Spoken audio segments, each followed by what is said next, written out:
We finally got a short teaser trailer for Black Shark 3, and that Sweet Dreams cover kind of reminds me of the Manson version, which gets my approval, alongside the original Eurythmics one. At the time I'm recording this, no release date or pricing yet. I'd assume there'd be a tutorial vid on it first about how to use the Iglas and missile warning systems. Maybe a longer release trailer, hopefully. Now I know a lot of people are wondering if ED is creating a fantasy module, or if it's based on real production aircraft. And the answer to that is definitively yes isn't. Now to really understand the production numbers and what looks like haphazard development, you need to understand the Shark's history, which is both long and cut horrendously short. I just made a really compressed history of that. Check that out if you haven't already.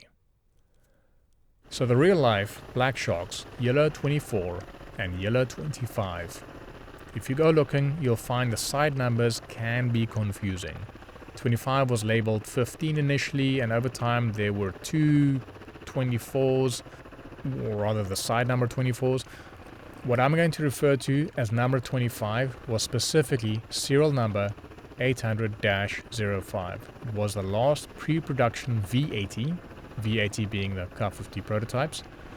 Built in 1990, 25 became the production standard. Serial 01-04, which I'll be referring to as 24, was built in 1993, or 4, as a V80 SH1, aka a production standard or serial K-50. So semantics aside of the designations they were built under, both were production standard, digital avionics, all that. 25 briefly had the Staub, or mock-up of the Staub, thermal imaging site mounted, and that's from 1990-ish to at least, I guess, the filming of the Chornoye Akua movie, or Black Shark movie, that was released in 93. It did also play around with, I think, the radio antenna positions briefly. Both 24 and 25 received some modifications for the experimental combat group on their deployment to Chechnya in 2000-2001. That meant getting the Abris installed, which started on some models in 97, as well as getting more cockpit armor scabbed on and digital camera recordings of the cockpit. Anecdotally, the Shark was said to be almost unnecessarily armored over the Mi-28, which was already a next step above the supposed flying tank hind. And possibly, I guess, the most armored attack helo ever. And no, most helos saying they're 12.7mm resistant all over is a gross generalization if you go looking at Wikipedia's or average stats. The Shark already, as a baseline, has a bullet-resistant 40 to 55mm thick plexi on those side windows and these plates on the inside. The additional armor they got for the combat tour is this small extra plate on the outside and some additional plating on the cockpit floor. I haven't seen other Sharks with these plates, but it might be a thing that optionally bolt on for heavier combat, like the bolt-on plates of the Mi-8 when necessary. Or maybe it was just the mountainous combat they anticipated, I don't know. No idea if the impact of these plates are even modeled in weight or protection in DCS.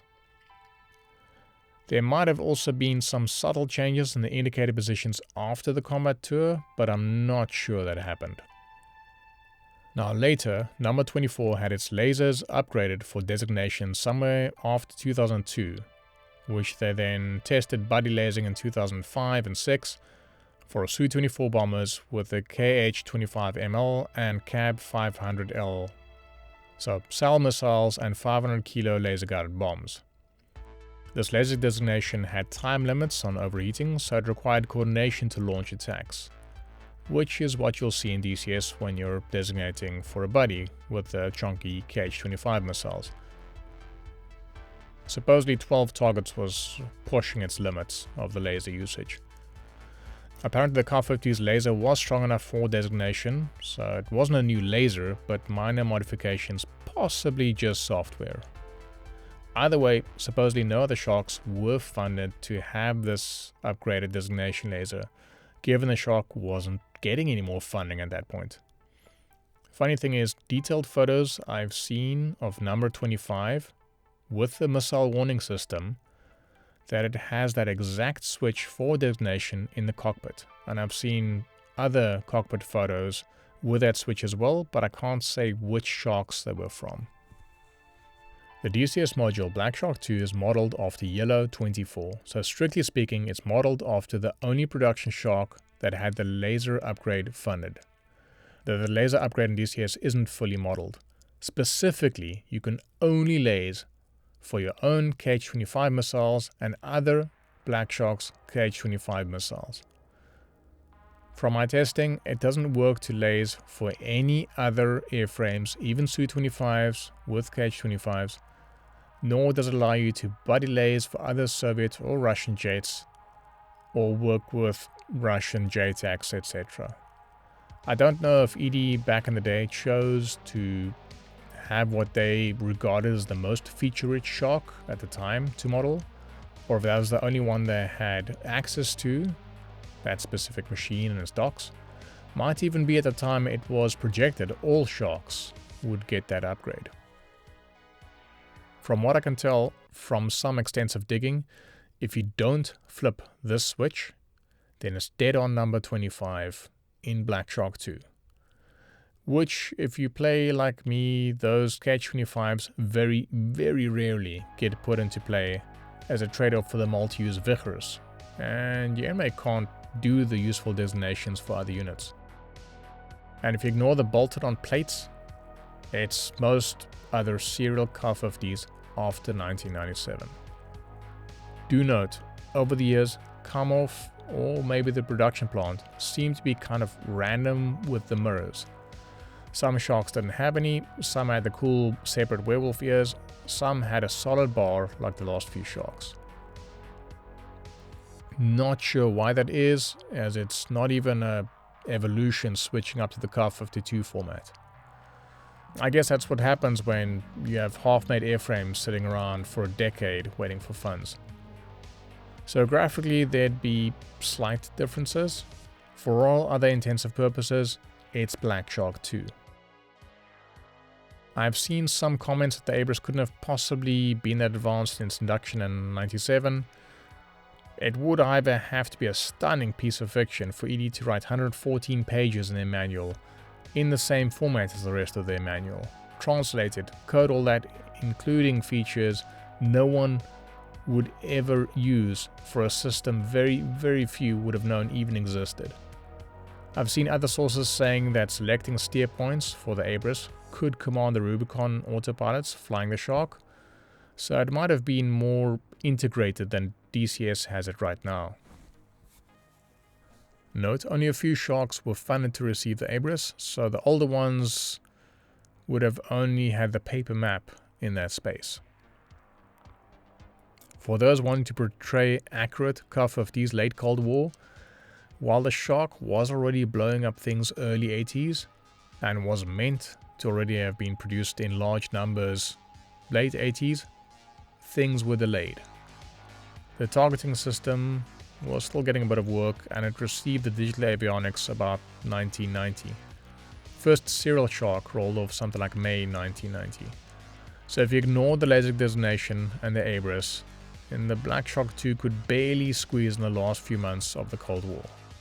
Unless your scenario, of course, was playing out that the Cold War boiled over and extended. Now on to Black Shark 3.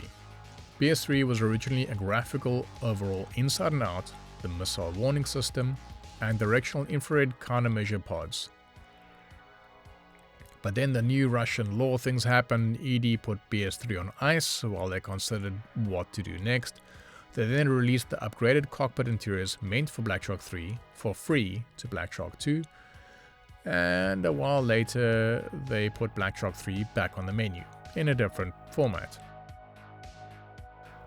Now the new Black Shark 3 is a graphical overhaul for the exterior and seemingly weapon pylons, models iNew drift, ditching the directional infrared countermeasures that was gonna have back in 2019, has optional missile warning sensors and optional third pylons which could mount pairs of Iglas.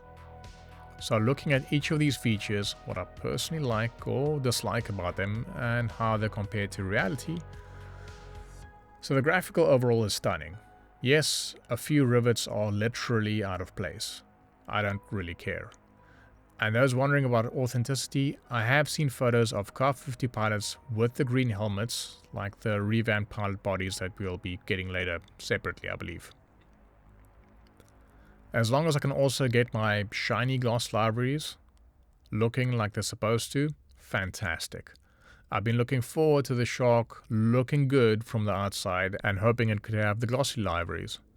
Many of them seem to start off with an intense sheen and over time wear down to matte. Clearly this is a thing for me, okay, just deal with it, run with it. The detail underneath the panels is a bit much. You'll mostly only see it if you return to base, like I often do, all shot up and missing bits. Hopefully no big performance hit. I'm guessing the modeler and the texture artist on the ED team had spare time after their patchy before other projects, and they wanted more elements to flesh out the upgrade package after they lost the rights to the directional countermeasures. I'd love it if you could show off that effort with all the panels and cowlings open as a static object that you can sprinkle around FOBs to eat frames and give you a sense of a working base with craft and maintenance. Might also work during the repair animation. You see the panels exposing as your airframe levitates briefly, which might be a quick thing to code, but is also utterly superfluous and no big loss if they didn't. For Black Shark 2, they modeled placing, setting, and even fixing drift of the inertial navigation unit, but never modeled the drift and the errors that would build up that needed these fixes. This is getting added now, and as I understand, better models the reality of the Shark's INU. I don't know if they were integrated that the ABRIS automatically fixes the INU errors, other than helping you find the landmarks, so you could find the INU fix points you've set. So up to this point, if you've got Black Shark 3 and unticked the missile warning system and third pylons, it would essentially be a better modeled, prettier Black Shark 2. So number 24 with the laser designation stuff, number 25 if you don't use the designation, and reflecting pretty much any other Shark if you ignore the small extra bolt-on armor plates and the mirror layout. Now onto the modular bits of Black Shark 3. The President S, aka Vitebsk system, probably mauling that pronunciation, was installed and tested on Car 50 number 25 and on one Mi-8 in parallel. Possibly the majority of the testing was done by the Shark, maybe. After testing, it was installed on other helicopter types. The system is a number of different modular components, and not all components are always installed. It includes the Missile Warning System, or MWS, which is a series of ultraviolet cameras spotting missile launches, and the system logic behind that popping flares automatically, I guess. It also has the Directional Infrared Countermeasure System, which are these eggs underneath the belly, which beams multispectrum lasers at up to 2 simultaneous incoming missiles, detected by the Missile Warning System to disrupt the seekheads of things like infrared guided missiles. Some sources say President S also includes the 26mm flare dispensers, the laser warning receiver, a radar warning receiver, and various active radar countermeasures, i.e. radar jamming, doing signal processing and fancy stuff. Possibly the development of those last components completed in 2015.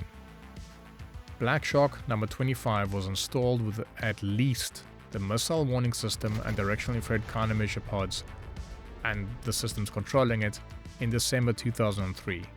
I don't know if any of the other stuff was installed.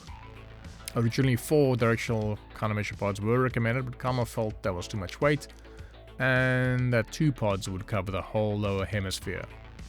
Whatever weight that had it still did aerobatics with those systems plus rockets and guns at 1,800 meters or 5,900 feet altitude in 35 degrees Celsius.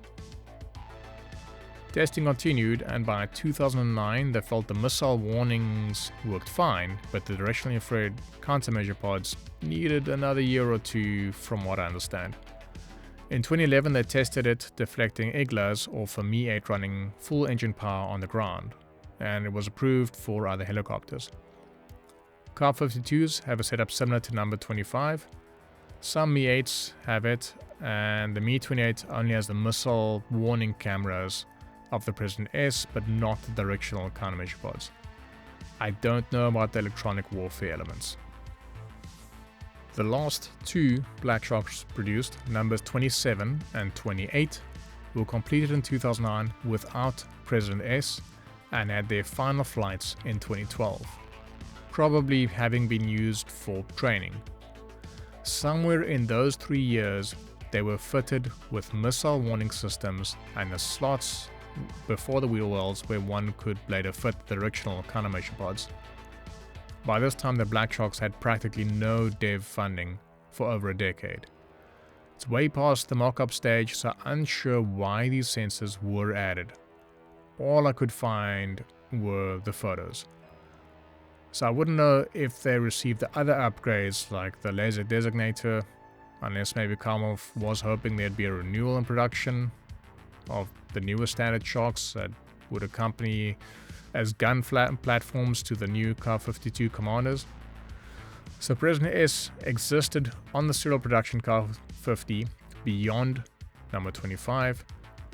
Just said serial production was cut short right about then, and any remaining incomplete airframes completed into Ka-52s, even some functional ones reworked to Ka-52s.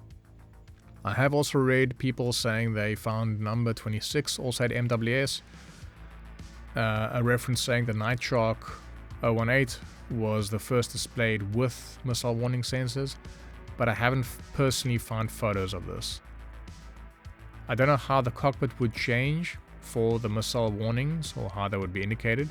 I've seen pics of number 25 with the missile warning cameras with no additional screens that could possibly show the missile warnings other than the ABRIS. So ED might be reflecting it correctly. So in Black Shark 3, if you ticked the missile warning systems and ignored the laser designation, you'd have number 25 sometime between 2004 and 2009. If you ignore the mirrors, the small armor plates, and I guess any serial Ka-50 from 2009-ish. I'll probably fly with this one more often than not. If anything, it'll give me time to use colorful language before I get hit rather than only afterwards. I'd be curious to know the weight penalty for installing this gear. Now on the third pylon and Iglas. Okay, from what I dug up, the Sharks were displayed on exhibitions with underslung R-73s and Igla Vs, but at least by 1999 it hadn't really tested them, or at least not tested them versus aerial targets. It was meant for promotion to export customers to show interest, and then it would go through the full qualification. I don't know if it tested the Iglas at some later point. There's a few weapon layout diagrams saying that they were or could be mounted on or near the wingtip. There's also 3 pylons on a mysterious technical drawing labeled Serial Production Ka-50. The 3D visualization of the Ka-50I anti-air interceptor shock, and the drawings of the Korean Ka-52 with the 20mm Giat and the tandem cockpit, and also the mock-up of the Ka-50-2 Erdogan. None of them saw the light of day as far as I can tell, and I haven't seen any photos of the Ka-50s with Iglas, or a third pylon. The land-based Ka-52s added a third pylon to the same wing as the Ka-50, so same length and strength. I don't know if it got upgraded with the VK25 engines before or after these third pylons. Note the naval K-52 has different shortened but stronger wings. Otherwise, the Ka-52 is the same base, airframe, rotors and wings, but with heavier cockpit and avionics, The newer VK engines are more beefy and eventually got FADEC, but I've never seen that they were more resistant to smoke or such. So the shark probably could carry the weight and fire the Iglas, but I don't have any evidence that it did.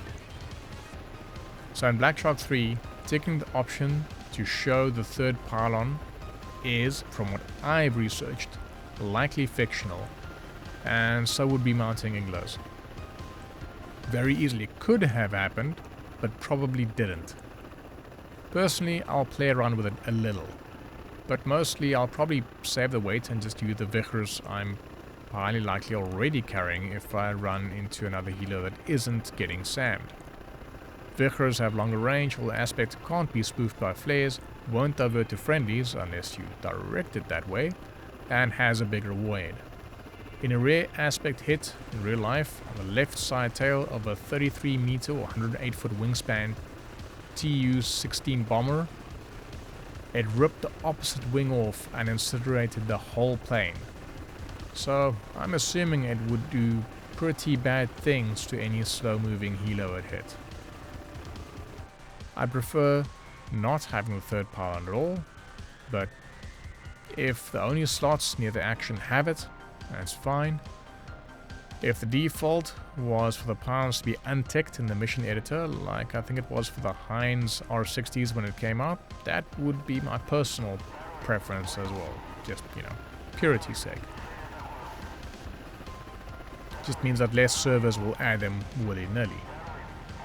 If you're new to the Shark, please note, while it's a beast with ample power that professionals could do aerobatics in, fully loaded, it's still sluggish if you're gonna set up with full fuel, guns, rocket pylons and Vichers. Adding Igla pylons isn't going to help. It should still fly, probably would still hover out of ground effect, just be aware you won't be very agile in that config. Now, while I'm also keen on ED announcing Black Shark 4, back for vengeance, again. Featuring the Night Shark with glass cockpit and 2 FLIR turrets, this'll tide me over. I have no doubt that FLIR wouldn't be up to the standards of something like the Apache, but it would make for some interesting differences in gameplay. I mainly wanted an overhauled exterior, I'm weird like that, and that's happening now, and then some.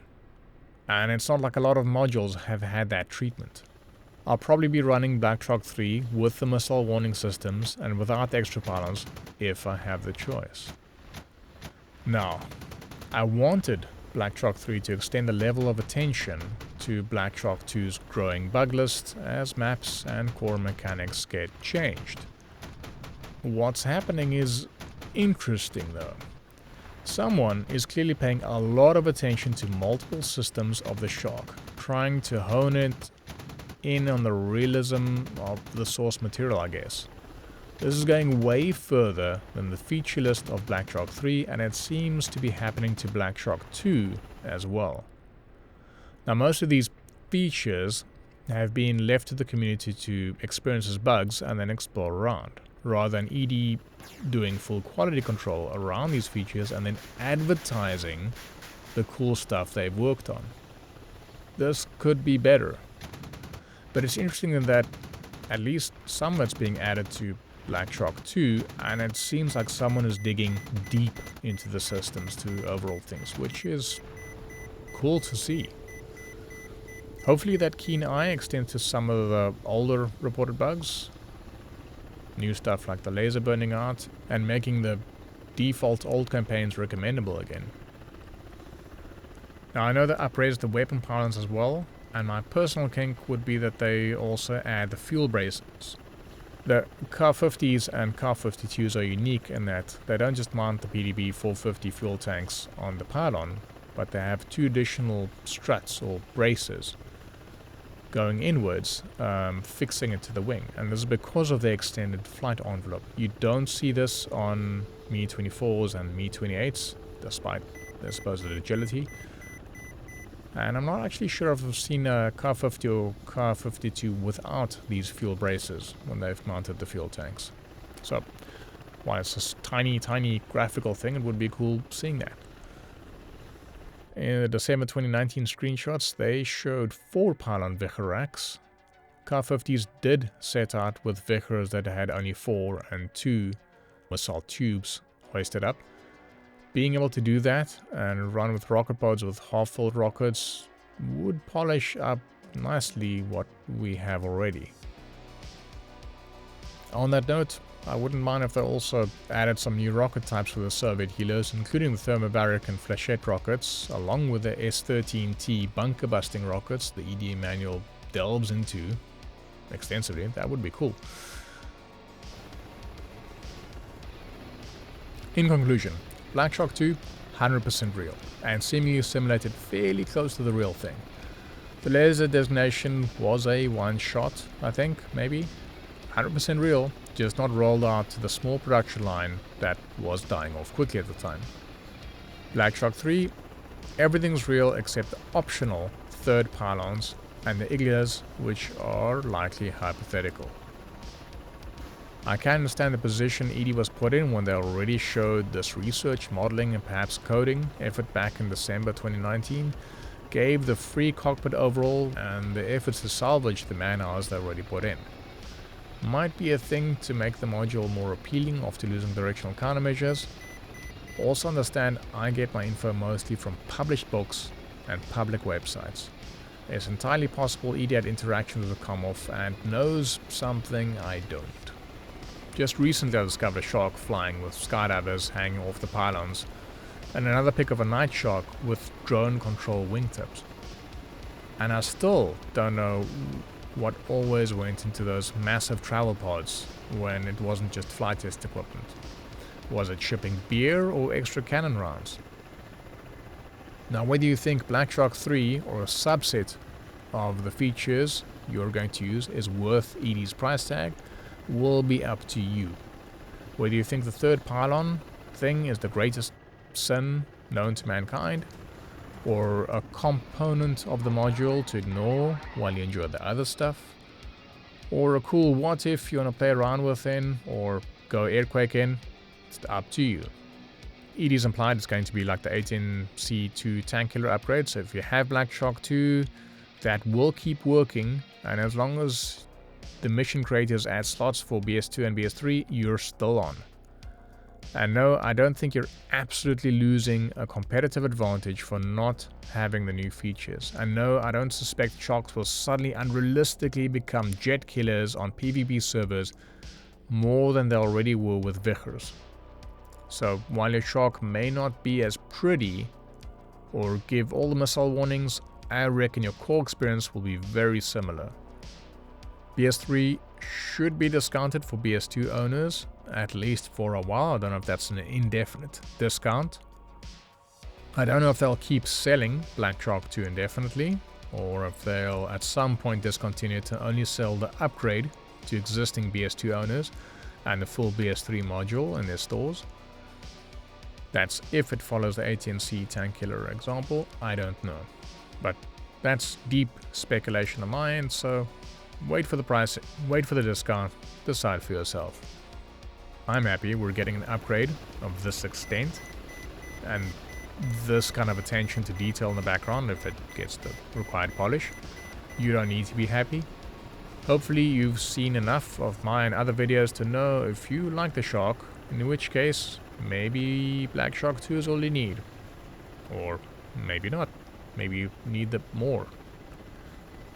This is Volk. Hopefully I've added you with tons of confusion and fact and fiction. Enjoy.